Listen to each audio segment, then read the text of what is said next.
Hey guys, welcome back to the channel. This is Ayushi Verma from Investoland Academy, and today I'm here to discuss the technical analysis outlook for the Nifty, Bank Nifty and Dollar INR. तो बात करेंगे हमने आज market में जो भी levels and direction को discuss किया वो किस तरह से फुलफिल हुआ और कल के लिए हम क्या लेवल्स एंड डायरेक्शन देख सकते हैं तीनों सेगमेंट्स में। क्विकली स्टार्ट करेंगे हम सबसे पहले निफ्टी के साथ। ऑल राइट, सो आज के लिए हमने एक बुलिश कंसोलिडेशन एक्सपेक्ट किया था निफ्टी के लिए। हमने बात किया था कि हमें यहाँ से थोड़ा निफ्टी बुलिश लग रहा है और बैंक निफ्टी थोड़ा सा बैरिश लग रहा है। बैरिश इन द सेंस कि 44,500 के अबव तो नहीं लग रहा है और एग्जैक्टली ऐसा ही कुछ हुआ यहाँ पे। एंड अब क्योंकि जो क्लोजिंग है आज की वो कुछ 800 के आसपास आई है, एक रेजिस्टेंस 850 के आसपास टेस्ट करके प्राइस ने क्लोजिंग 800 के आसपास दिया है। So 800 it's very near to the 790 का सपोर्ट लेवल। तो कहने का क्या मतलब है यहाँ से कि कल we might able to see a consolidation that to with bearish biasness. मैं अभी फिलहाल निफ्टी की बात कर रही हूँ। ऐसा क्यों है, देखिए यहाँ पे दो तीन रीजंस हैं। अगर आप यहाँ दो ट्रेंड लाइन देखोगे तो ये बहुत सॉलिड ट्रेंड लाइंस है, काफ़ी लॉन्ग टर्म की ट्रेंड लाइंस हैं, जिसमें से सबसे पहली ट्रेंड लाइन जो है वो आज एक अच्छा रेजिस्टेंस के तौर पे फुलफिल हुआ है। तो यहाँ पे ये रेजिस्टेंस बना है इस ट्रेंड लाइन का, फिलहाल इस पे सस्टेन नहीं किया है प्राइस ने। तो यहाँ पे हम थोड़ा सा एक हर्डल ज़रूर देख सकते हैं 800 850 के लेवल के पास में कि निफ्टी जो है इसको अगर ब्रेक करता है तो हमारे पास इमीडिएटली एक दूसरा रेजिस्टेंस भी है, दूसरा हर्डल भी है। तो अपसाइड यहाँ से थोड़ा सा वीक है, थोड़ा कम लग रहा है। बट अगर आप इसको देखेंगे कि एक गैप भी क्रिएट हुआ है, so we might able to see कि हम इसको थोड़ा फिल होता हुआ भी देख सकते हैं।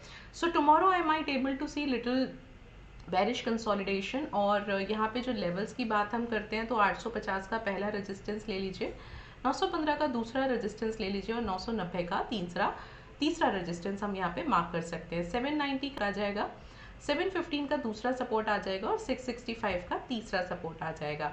सो दिस वे आप एक कंसोलिडेशन बेस्ड ही कल देखेंगे एक्सपायरी को निफ्टी की। और अगर मैं इसके ओपन इंटरेस्ट पर आती हूँ तो ओपन इंटरेस्ट में भी मुझे क्लियरली जो डेटा शो कर रहा है वो काफ़ी हद तक एक कंसोलिडेशन ही शो कर रहा है।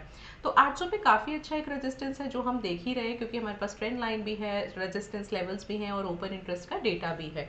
सो 800 के फिलहाल थोड़ा सा बिलो ही रहने वाला है। कल इंट्राडे में कुछ चेंज हो जाए तो अलग बात है, बट हाँ 800 का एक लेवल ऐसा है कि जो क्लोजिंग बेसिस पे या end of the day basis पे हमको एज अ रेजिस्टेंस अभी दिख रहा है। और यहाँ पे दूसरा रेजिस्टेंस 900 का और इवन 20,000 का भी रेजिस्टेंस है, बिकॉज कल एक्सपायरी है तो इस वजह से आपको ऐसा डेटा आपको मिल रहा है। नाउ सपोर्ट लेवल की अगर मैं बात करूं तो 700 का और 600 का बहुत सॉलिड सपोर्ट है। तो ब्रॉडर रेंज जो एक निकल के आ रही है वो 600 से 900 के बीच में, और मोस्ट प्रोबेबली जो कल के लिए हम रेंज मार्क कर सकते हैं दैट वुड बी 700 टू 800 850 के आसपास के 800 के आसपास के आ जाएगी। तो इसके बीच में हम मोस्ट प्रोबेबली एक्सपेक्ट कर रहे हैं कल निफ्टी को। बैंक निफ्टी की अगर मैं बात करूँ यहाँ पे तो देखो बैंक निफ्टी हमने प्रॉपरली एक एक्सपेक्ट किया था कि इसको हर्डल करे हुए हैं। और आज भी अगर आप बात करोगे तो 20 एंड 50 EMA दोनों के ही बिलो क्लोज हुआ है। बहुत अच्छा एक 700 के आसपास का मोमेंटम दिखाया ज़रूर था, कंप्लीटली फेल हो गया और क्लोजिंग जो है वो 500 के आसपास आई है, which is again a resistance level. तो 500 क्योंकि अभी चलिए 20 पॉइंट ऊपर है तो हम उसको एज अ सपोर्ट ले लेंगे, बट 500 का एक ऐसा लेवल आप मान के चलिए कि जहाँ से अगर इसको एक अच्छा ब्रेकआउट मिलता है तभी आप आगे के लेवल्स को एक्सपेक्ट कर सकते हो, थोड़ा अपसाइड एक्सपेक्ट कर सकते हो, अदरवाइज नहीं। So what we can do, just a second, let me just mark the levels first. तो हम यहाँ पे पहला रेजिस्टेंस मार्क करते हैं 44,660 का, दूसरा मार्क करते हैं 809 का और तीसरा मार्क करेंगे 955 का। पहला सपोर्ट लेवल मार्क करते हैं 500 का, दूसरा सपोर्ट मार्क करते हैं 345 का और then the last support we can mark at 230, 230 का। कंसोलिडेशन विद बेरिश बाइसनेस में यहाँ पे भी एक्सपेक्ट कर रही हूँ, क्योंकि मुझे लगता है 44,500 का सॉलिड एक रेजिस्टेंस हमको यहाँ पे मिल ही रहा है। चलिए बैंक निफ्टी के ओपन इंटरेस्ट पर आ जाते हैं and I need to change the date as well. All right, so clearly, बहुत ही क्लियरली यहाँ पे एक काफ़ी अच्छा हर्डल है 44,500 का, यही रेजिस्टेंस है और ब्रॉडर रेंज निकल के आ रही है 44,000 एंड 44,500 का।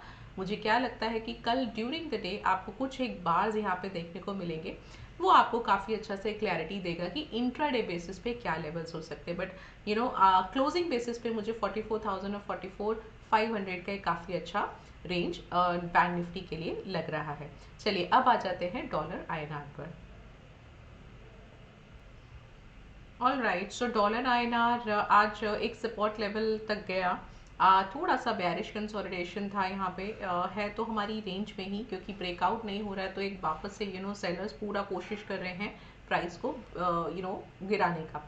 लेकिन क्लोजिंग क्या आया है, क्लोजिंग ये आया है कि सपोर्ट लेवल से काफ़ी अबव एक क्लोज मिला है देखने को। तो कल मैं एक्सपेक्ट कर रही हूँ थोड़ा सा बुलिश कंसोलिडेशन यहाँ पर। और पहला सपोर्ट लेवल आप मार्क कर सकते हैं 83.20 का, और दूसरा सपोर्ट लेवल आप मार्क कर सकते हैं 83.1 का। तो there is a very high probability कि कल हम थोड़ा सा या तो गैप अप देख सकते हैं, या जहाँ पे आज क्लोज हुआ है यहीं ओपन होके थोड़ा सा अपसाइड मोमेंटम एक्सपेक्ट कर सकते हैं डॉलर आईएनआर पेयर में। रेजिस्टेंस आप पहला मार्क कीजिए 83.37 का, और दूसरा मार्क कीजिए 83.5 का। ये दो रेजिस्टेंस लेवल, दो सपोर्ट लेवल्स के साथ आप जा सकते हैं कल डॉलर आईएनआर के लिए। So we have discussed all the 3 markets. I hope आपको डायरेक्शन एंड लेवल समझ आया होगा इस वीडियो के through. So do subscribe the channel and like this video. I will meet you tomorrow. Till then, be safe in the market, and thank you so much for watching me.